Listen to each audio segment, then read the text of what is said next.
ஐயப்பன் பாடலை பாடிய அந்த பெண், அவள் பெயர் இசைவாணி. அவளுக்கு சுய அறிவு இருந்திருந்தால் அப்படி செய்ய மாட்டாள். அவளுக்கு பின்னால் இருந்து இயக்குவது நீலம்.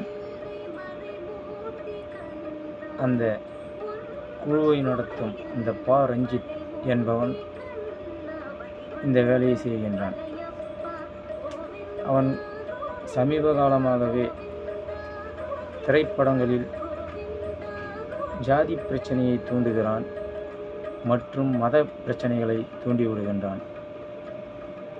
அது மட்டுமல்லாது 2 ஆண்டுகளுக்கு முன்பு ராஜராஜ சோழன் எங்களது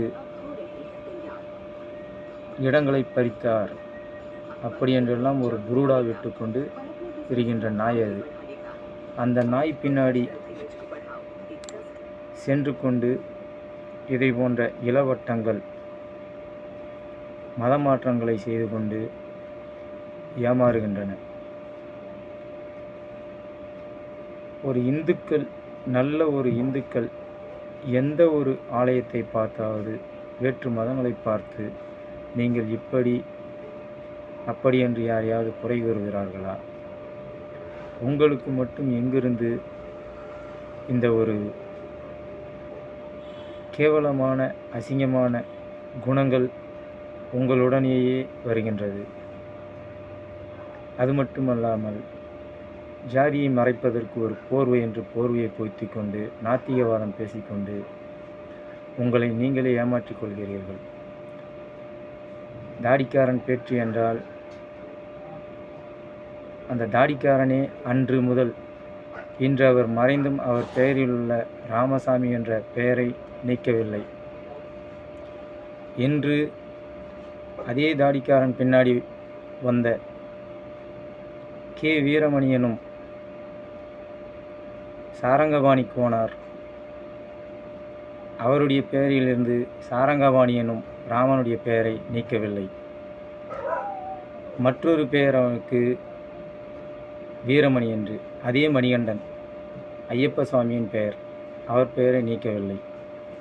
இப்படியெல்லாம் ஊரை ஏமாற்றி சுற்றி திரியும் இவர்கள் யாரோ கொடுக்கும் எச்சை பணத்துக்காக இவர்கள் வாலாட்டி கொண்டு பேசுகிறார்கள்.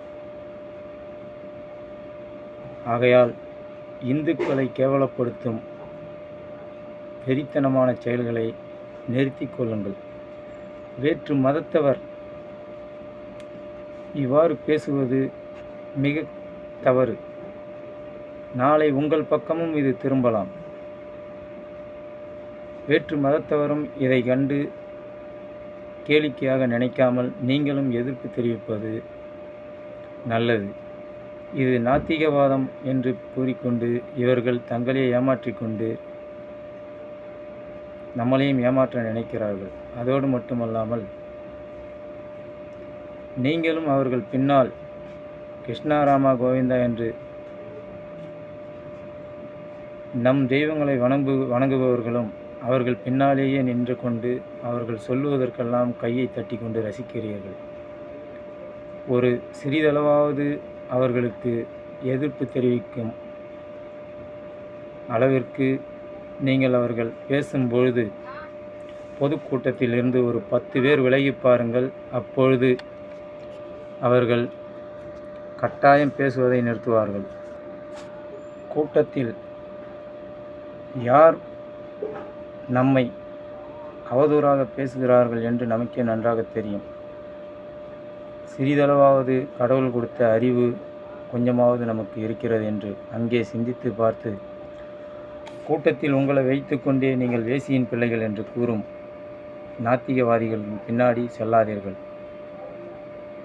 அப்படி பேசும்போது உங்களுடைய எதிர்ப்பை அங்கே வாய்த்திருந்து பேச முடியவில்லை என்றால் மௌனம் சாதித்து அங்கிருந்து கலைந்து சென்று பாருங்கள். கட்டாயம் அவர்கள் கூட்டம் கலையும் போது இது ஓட்டின் வழியாக நமக்கு முற்றுப்புள்ளி வைப்பார்கள் என்று நன்றாக புரிதல் ஏற்படும். அப்பொழுது உங்கள் பின்னால் அவர்கள் வருவதற்கு தயாராவார்கள். நன்கு சிந்தியுங்கள். நம் இந்து சொந்தங்களே அனைவரும் ஒன்று திரளுங்கள்.